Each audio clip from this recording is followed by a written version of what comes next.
Drummerly.com Unlimited Drama Series. My wife came home to find all her bags packed on the kitchen table. "What the hell is going on, Jason?" Laura stammered, her manicured fingers clutching her designer purse like a shield. I calmly slid a basement key across the granite countertop we'd argued about buying 3 years ago. "Check downstairs," I said, taking a long sip of my beer. "Your boyfriend's waiting." The color drained from her face faster than water down a broken drain. She knew. Of course she knew. But Laura Fairburn had always been good at playing dumb when it suited her purposes. I'm Jason Fairburn, 42 years old, and until 3 weeks ago, I thought I had a decent marriage. I manage IT systems for a mid-sized manufacturing company in suburban Dallas, Texas. Nothing glamorous, but it pays the bills and keeps our split-level house in Meadowbrook Estates running. Laura's the ambitious one, or was, anyway. She's a family law attorney at Hartwell and Associates downtown, specializing in high-conflict divorces. The irony wasn't lost on me. Our daughters, Beth and Janie, 12 and 9 respectively, were at my mother's house for the weekend. I'd made sure of that. What was about to happen didn't need young eyes witnessing it. "Jason, you're scaring me," Laura said, but her voice carried more annoyance than fear. That was Laura. Even caught red-handed, she'd try to make me the villain. Am I? I leaned back in my chair, studying her face. 3 weeks ago, I would have seen the woman I married 15 years ago. Tonight, I saw a stranger wearing my wife's skin. "Go downstairs, Laura. See what I found." She hesitated at the basement door, her hand trembling slightly on the handle. The basement had been my domain for the past 2 years, my workshop, my escape from her increasingly cold shoulder and mysterious late nights. She rarely ventured down there anymore, claiming the unfinished concrete and exposed beams were depressing. The light flickered on, and I heard her sharp intake of breath. "Oh my God, Scott!" Bingo! I'd discovered Laura's affair 3 weeks ago, in the most mundane way possible. She'd left her phone charging on the kitchen counter while she showered, and it kept buzzing with text notifications. Normally, I wouldn't have looked. I'm not the jealous type, never have been. But the frequency was annoying, and I figured it might be work-related. Laura was always getting emergency calls from clients. Instead, I found messages that made my stomach turn. "Can't wait to taste you again," from someone named Scott Williams, followed by a photo that left nothing to imagination. Laura's response: "Jason's working late tonight. Come over at 9. That was Tuesday. By Friday, I'd hired a private investigator and confirmed what I already knew. Scott Williams, 34, real estate agent at Premium Properties downtown. Divorced, no kids, drives a ridiculous yellow Vespa because he thinks it makes him look European and sophisticated. In reality, it makes him look like a middle-aged man having a very public midlife crisis. The PI, a grizzled ex-cop named Murphy, had been thorough. Photos, credit card receipts, hotel records. Laura and Scott had been meeting twice a week for 4 months, always the same routine. Drinks at Vintage Wine Bar, then back to his downtown loft apartment. "Your wife's not very careful," Murphy had told me, sliding a thick manila envelope across his desk. "Most cheaters at least try to cover their tracks. She's been using the joint credit card for everything." That's when I started planning. Laura's footsteps echoed on the wooden stairs as she descended into my carefully prepared stage. I'd spent the entire day setting up, making sure every detail was perfect. Scott Williams sat in my old desk chair, duct tape securing his wrists to the armrests. More tape covered his mouth, though his eyes were wide and very much awake. He was wearing the same expensive suit I'd seen him in at Beth's school concert last month, when he'd had the audacity to show up as Laura's colleague. Surrounding him were blown-up printouts of every text message, every photo, every hotel receipt from their 4-month affair. A video camera on a tripod pointed directly at the scene, its red recording light blinking steadily. "Jason, what have you done?" Laura's voice cracked. "Nothing illegal," I called down from the kitchen. Scott came over voluntarily. "Didn't you, buddy?" That was technically true. I'd sent Scott a text from Laura's phone. "Emergency. Need to see you at my house immediately. Jason's out of town." He'd shown up 20 minutes later, with flowers and what I assumed were condoms in his jacket pocket. The duct tape had been necessary when he'd tried to leave after seeing my little display. Laura's heels clicked rapidly on the stairs as she rushed back up. "Jason, this is insane. You can't what?" I stood up, setting my beer down with deliberate calm. Can't catch my wife cheating? Can't document evidence of adultery? Can't defend myself in what's obviously going to be a very ugly divorce? She opened her mouth to argue, then closed it. Laura was many things, but she wasn't stupid. She knew exactly what this meant for her career, her reputation, her carefully constructed image as the perfect suburban attorney mom. How long have you known? She asked quietly. 3 weeks, though looking back, I should have figured it out months ago. The late nights, the new lingerie, the sudden interest in yoga classes that apparently don't exist. I pulled out my phone and started scrolling through photos. Did you know Scott's been posting about your yoga sessions on his Instagram? He's got quite the following. Laura's face went white. He wouldn't. Oh, but he did. Nothing explicit, just enough to make it clear he was spending time with a married woman. Your mutual friends downtown have been talking, Laura. Everyone knows. The truth was, I'd spent the last 3 weeks becoming an expert on my wife's double life. I'd followed her, photographed her, documented everything. I'd learned Scott's schedule, his habits, his weaknesses. I'd discovered that Laura had been telling people at work that our marriage was basically over and that she was just waiting for the right time to leave. Well, the right time had arrived. What do you want? Laura asked. Justice, I said. And maybe a little entertainment. The next morning, I woke up alone in our king-sized bed for the first time in 15 years. Laura had spent the night at her sister's house after I'd released Scott with a simple warning. Stay away from my family, or the video goes public. He'd left skid marks on the driveway. Laura's absence felt like a weight lifted from my chest. No more pretending everything was fine. No more ignoring the obvious signs. No more sleeping next to someone who'd rather be anywhere else. I made coffee and sat in my kitchen, looking out at the perfectly manicured suburban landscape of Meadowbrook Estates. Our neighbor, Mrs. Greeley, was already in her front yard, probably hoping to catch some drama. She'd been dropping hints about Laura's late nights for weeks, but I'd been too stupid to listen. My phone buzzed, a text from Laura. We need to talk, I replied. My lawyer will be in touch. That wasn't entirely true yet, but it would be by noon. The girls were still at my mother's house, and I'd decided to leave them there until I could figure out how to explain that Mommy had been lying to everyone for months.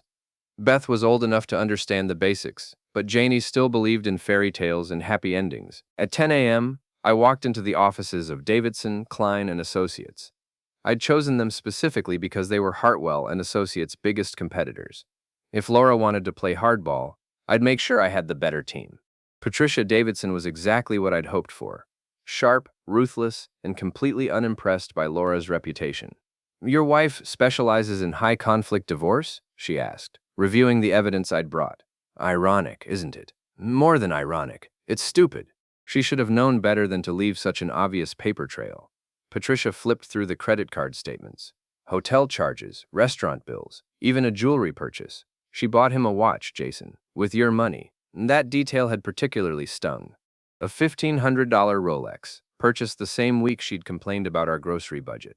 What are my options? In Texas? Plenty. We have fault-based divorce, which means her adultery is relevant to property division and spousal support. With this evidence, you're looking at a very favorable settlement. Patricia smiled, and it wasn't a pleasant expression. Your wife just handed you every advantage. By noon, Laura had been served with divorce papers at her office. By 2 p.m., she was calling me non-stop. I let every call go to voicemail.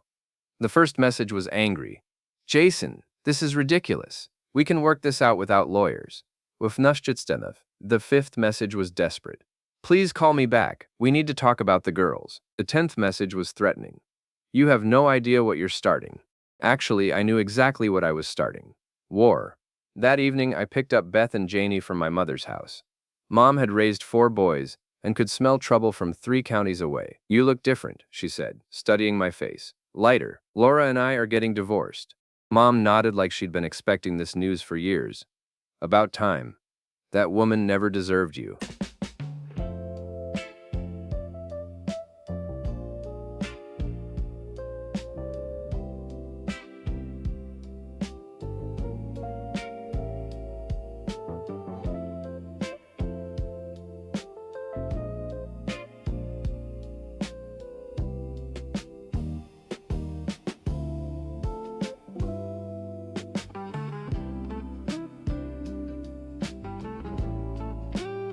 Don't say that in front of the girls.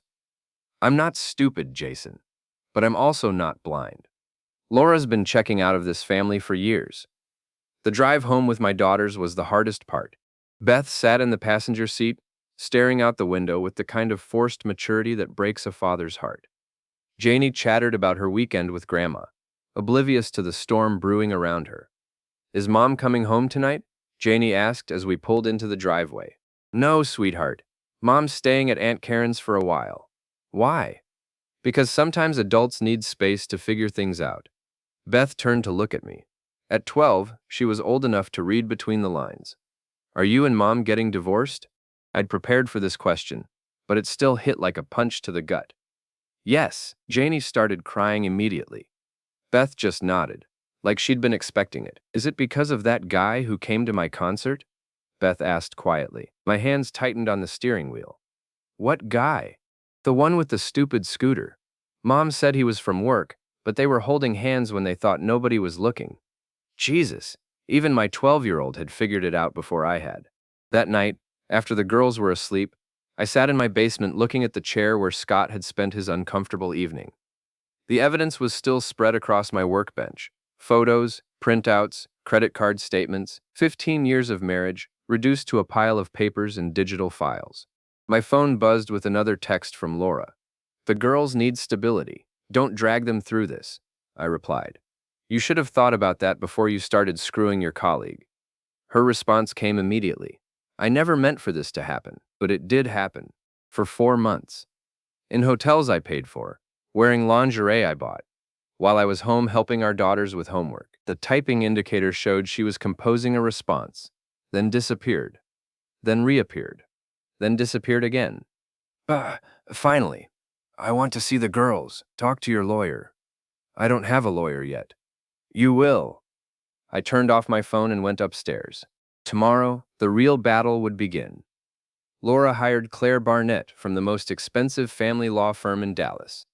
I knew this because Patricia Davidson called me at 7 a.m. with the news. Barnett's good, Patricia said.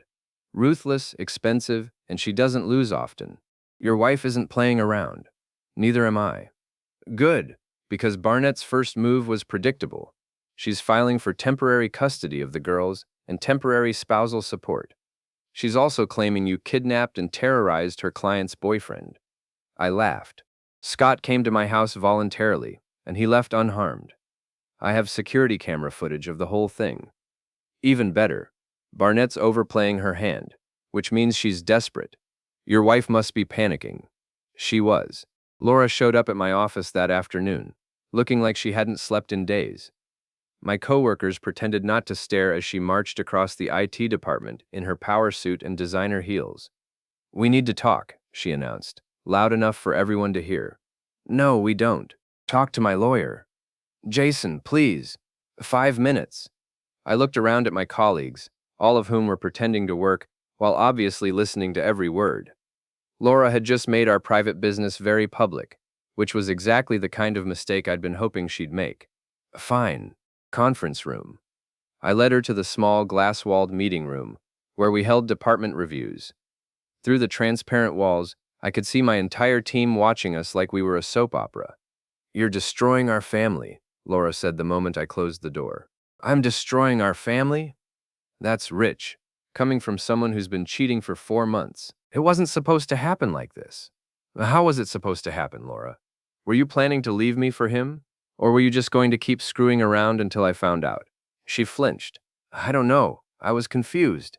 Confused about what? Your marriage vows? Your responsibilities to our children? Or just confused about whether that $1,500 watch you bought him would look good with his yellow Vespa? Laura's face crumpled. You're being cruel. I'm being honest. There's a difference. What do you want from me, Jason? You want me to grovel? You want me to beg? Fine. I'm sorry. I made a mistake. A mistake is forgetting to pick up milk. A mistake is missing a parent-teacher conference. Carrying on a 4-month affair while lying to your husband and children isn't a mistake, Laura. It's a choice. A series of choices. Through the glass walls, I could see my boss, Rick, approaching the conference room. This conversation was about to get even more public. The girls need both their parents, Laura tried again. The girls need honest parents, parents they can trust, Parents who don't sneak around and lie. Rick knocked on the door. Jason, everything okay in here? I opened the door. Laura was just leaving. She looked like she wanted to argue, but the audience of my coworkers made that impossible. Instead, she gathered what remained of her dignity and walked out, her heels clicking angrily on the industrial carpet. Personal stuff? Rick asked after she was gone. Divorce stuff, Rick nodded sympathetically. He'd been through his own messy divorce 3 years earlier. Take whatever time you need, man. And maybe next time, handle the drama at home? There won't be a next time. That evening, I took the girls to dinner at their favorite restaurant, a family pizza place called Mario's that Laura had always considered beneath us. She preferred upscale bistros with wine lists and cloth napkins. The girls preferred pepperoni pizza and arcade games. Mom called me today, Beth said, picking pepperoni off her slice. She was crying. I'm sorry to hear that. She said you're being mean to her. I chose my words carefully. Your mom and I are going through a difficult time. Sometimes adults say things they don't mean when they're upset. Are you being mean to her? I'm protecting our family. Beth considered this. From what? From people who want to hurt us. 2 key cards. You asked for 2. Who was the second for? My colleague needed a place. Your colleague who calls you baby in her texts? Watch more on Grammarly.com. Janie looked up from her coloring sheet. Is Mom one of the people who wants to hurt us? The question hit me like a sledgehammer. How do you explain to a 9-year-old that her mother chose her own happiness over her family's well-being? Your mom loves you very much, I said finally. But sometimes people make choices that hurt the people they love. Like when I broke Janie's toy because I was mad? Beth asked. Something like that. But you made me apologize and buy her a new toy with my allowance. That's right. Is Mom going to apologize and fix what she broke? Out of the mouths of babes. I don't know, sweetheart. I hope so. That night, after the girls were in bed, I found myself back in the basement, staring at the evidence of my wife's betrayal. 15 years of marriage, 2 beautiful daughters, a house, a life we'd built together, all of it destroyed because Laura got bored and decided she deserved more excitement. My phone buzzed with a text from an unknown number. This isn't over. And Scott. I'd been wondering when he'd work up the courage to contact me directly. I replied. You're right, it's just getting started. Within minutes, my phone was ringing. I let it go to voicemail, then listened to Scott's nervous, angry message. Look, man, I don't want any trouble. What happened between Laura and me, it just happened, okay? We didn't plan it. But you can't just threaten people and expect. I deleted the message and blocked his number. Scott Williams was about to learn that some actions have consequences that last longer than the pleasure that caused them. 2 weeks into the divorce proceedings, my carefully ordered world exploded when I discovered that my closest friends had known about Laura's affair all along. The revelation came during what was supposed to be a routine guys' night at Murphy's Pub. Tom Henderson, Mike Sullivan, and Dave Chen had been my core group since college. We'd been best men at each other's weddings, godparents to each other's kids, the kind of friends you assume you'll have forever. So how are you holding up? Tom asked, nursing his second beer. This whole thing with Laura must be rough. I'm managing, I said. The hardest part is feeling like an idiot for not seeing it sooner. Mike and Dave exchanged a look that made my stomach drop. What? I asked. Nothing, man. Just, these things happen. What things? What look was that? Tom shifted uncomfortably. Jason, maybe we should what? Spit it out. Dave cleared his throat. We knew something was going on. The bar noise faded to background static. You knew. Not knew, Mike said quickly. Just suspected. For how long? Another exchange of looks. How long? I repeated, my voice getting dangerous. Maybe 6 months, Tom admitted. Dave saw them together at that new wine bar downtown. They looked close. And you didn't think to tell me? It wasn't our business, Mike said. Marriage stuff is complicated. We figured if you needed to know, you'd find out. I stared at them, these men I'd considered brothers, and felt something cold and hard settle in my chest. You've been sitting here for 6 months, watching me play the fool, knowing my wife was cheating, and you said nothing? Oh, Jason, come on, Dave said. What were we supposed to do? Break up your marriage based on suspicion? You were supposed to be my friends. We are your friends, Tom insisted. That's why we stayed out of it. I stood up, throwing a 20 on the table. Friends don't let friends get humiliated. Friends don't sit back and watch while someone they care about gets betrayed. Where are you going? Mike called. To find better friends. I walked out of Murphy's pub and never looked back. The betrayal hit harder than Laura's affair. I'd expected marriage to be complicated, but friendship was supposed to be simple. You had each other's backs. You told the truth, even when it hurt. You didn't let your buddy walk around looking like a fool while his wife screwed around on him.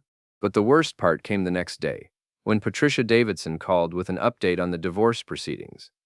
I've got some interesting news, she said. Claire Barnett contacted me this morning. Apparently, your wife's friends are willing to testify that you've been emotionally abusive for years. What friends? Let's see. Tom Henderson, Mike Sullivan, and Dave Chen.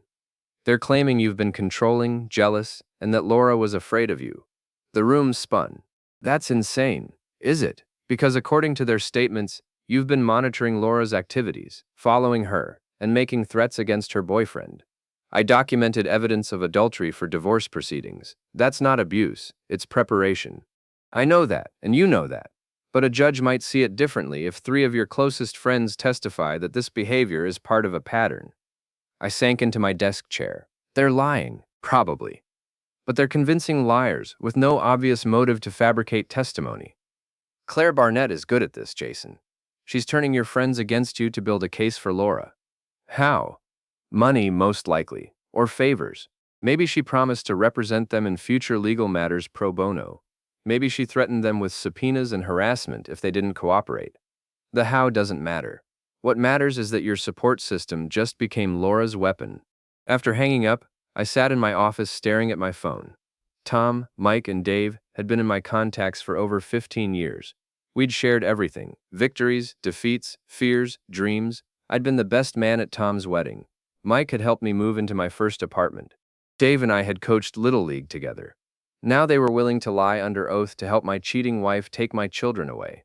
That evening, I did something I'd never done before. I drove to Tom's house and knocked on his door. "Jason," he said, looking guilty and nervous. "What are you doing here? I want to hear you say it to my face." "Say what?" "That I'm abusive, that Laura was afraid of me, that I'm the villain in this story." Tom's wife, Jennifer, appeared behind him. "Maybe you should leave, Jason. Maybe you should mind your own business, Jen. This is between me and my former friend." "Jason, come on," Tom said. "Don't make this harder than it has to be." "Harder than what has to be? Perjury? Betraying someone who trusted you? Helping a cheater steal her husband's children? It's not like that." "Then what is it like? Explain it to me, Tom.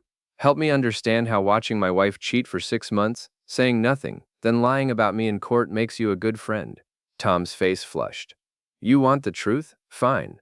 Laura came to us months ago, crying, saying you'd become paranoid and controlling. She was scared, Jason.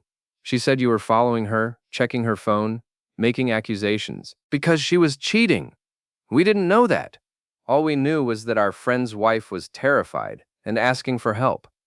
So you helped her by lying to me for 6 months, then lying about me in court? We helped her by staying neutral until you lost your mind and kidnapped her boyfriend." The word kidnapped hung in the air between us like a loaded gun. "I didn't kidnap anyone. Scott came to my house voluntarily, and you tied him to a chair, after he tried to leave when he realized he'd been caught. That's kidnapping, Jason, and assault, and probably a dozen other crimes."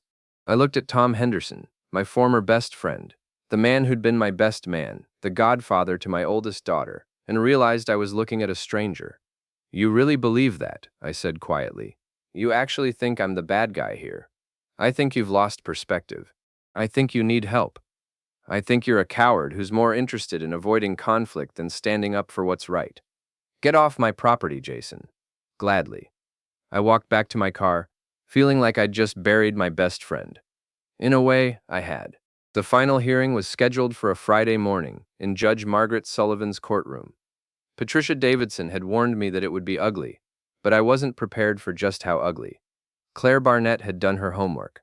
She'd painted me as a controlling, paranoid husband who'd driven his wife into the arms of another man through years of emotional abuse.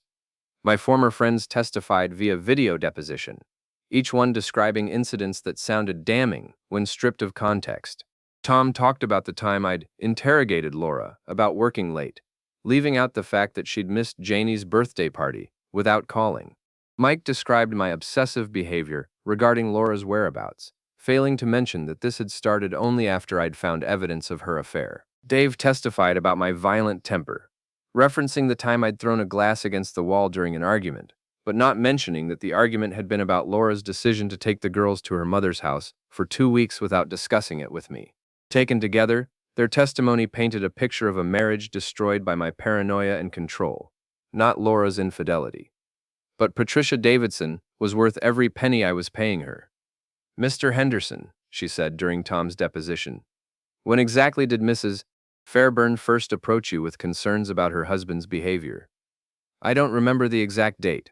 Was it before or after you witnessed her with Mr. Williams at the wine bar?" Tom's face went pale on the video screen. I'm not sure." "You're not sure, but you testified that you saw Mrs. Fairburn and Mr. Williams together approximately 6 months ago, and that they appeared to be in an intimate relationship. Are you now saying you can't remember whether her complaints about her husband came before or after you witnessed evidence of her adultery?" "I didn't witness adultery. I saw them having drinks." "Drinks and what else, Mr. Henderson?" "They were close." "How close?" "Objection," Claire Barnett interrupted. "This is harassment."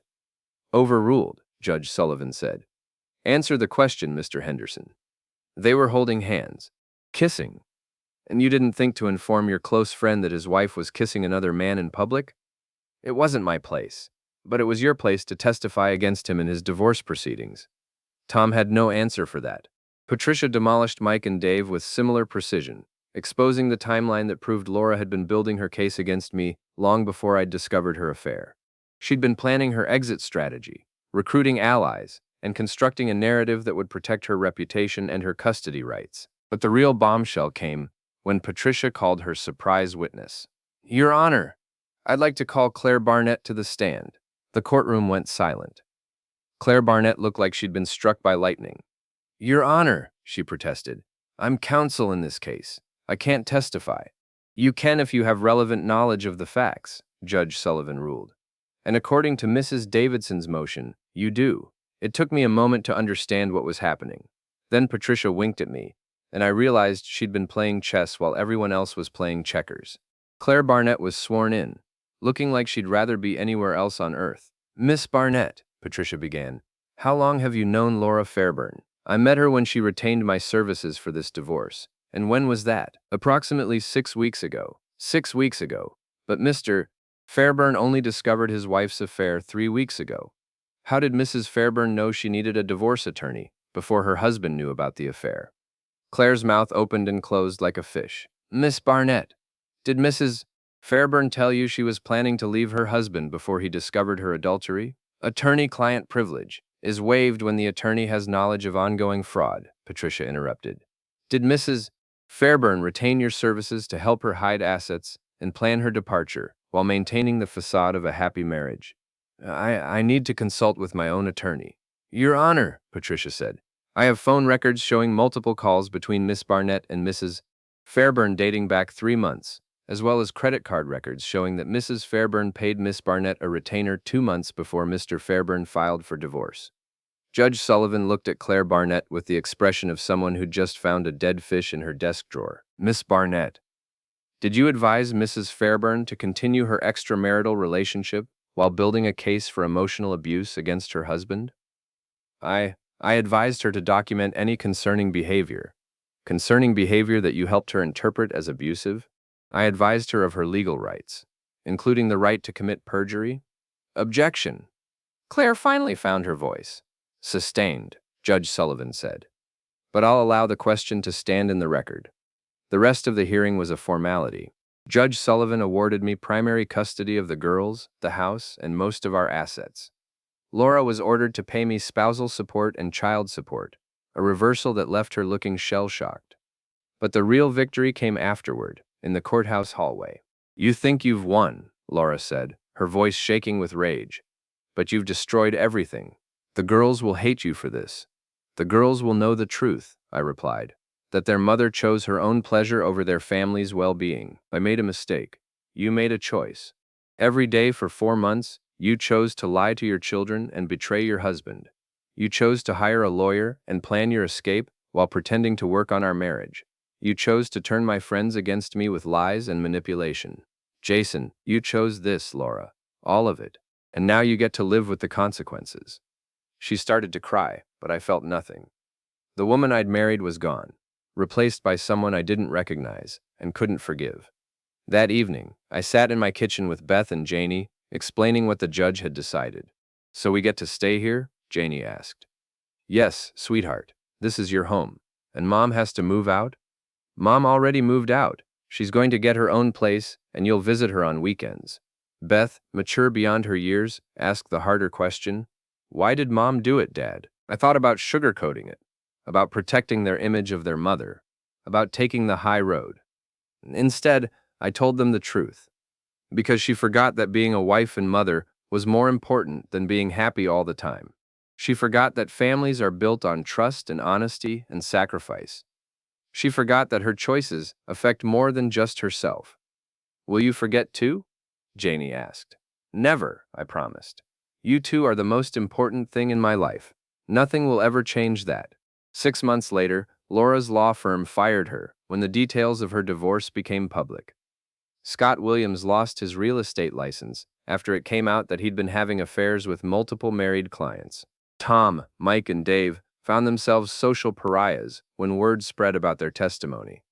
I rebuilt my life from scratch, made new friends, and focused on raising my daughters. They thrived in the stable, honest environment I provided, and gradually stopped asking when Mom was coming home. Laura moved to Austin and took a job with a small firm that specialized in personal injury cases. She sees the girls every other weekend when she remembers to show up. As for me, I learned that sometimes the best revenge isn't getting even. It's building something better from the ashes of what was destroyed. I learned that loyalty is earned, not assumed. I learned that the truth, however painful, is always better than a comfortable lie. And I learned that sometimes, when everything falls apart, you discover you're stronger than you ever imagined.